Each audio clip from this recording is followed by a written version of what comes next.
Presenting by Ma Santoshi Recording Studio, Kirpur.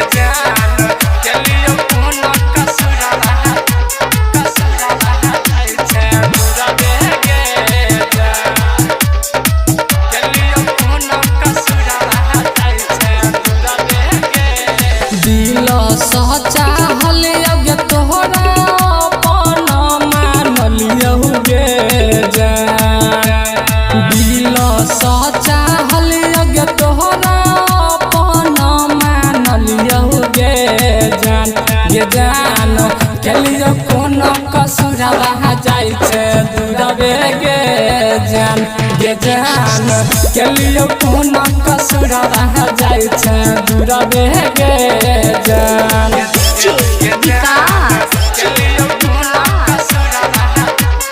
मटियाला सीतामढ़ी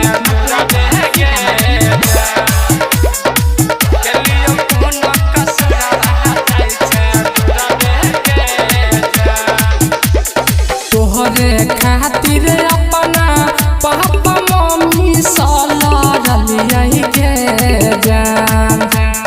तोहरे खातिर अपना पापा मम्मी सलरलियै गे जान अपना मम्मी सलरलियै गे जान केलियो कोनो कसुरवा जाइ छै दूरबे गे जान केलियो कोनो कसुरवा जाइ छै दूरबे गे जान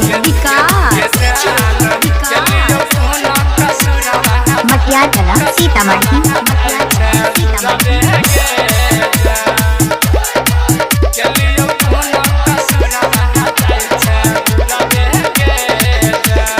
पागल कहै जवाना जित समालै छै हमरो ताना गे जान पागल कहै जवाना संगीत मारै छै हमरो ताना गे जान बीजे मारै छै हमरो ताना गे जान केलियो कोनो कसुरवा जाइ छै दूरबे गे जान केलियो कोनो कसुरवा जाइ छै दूरबे।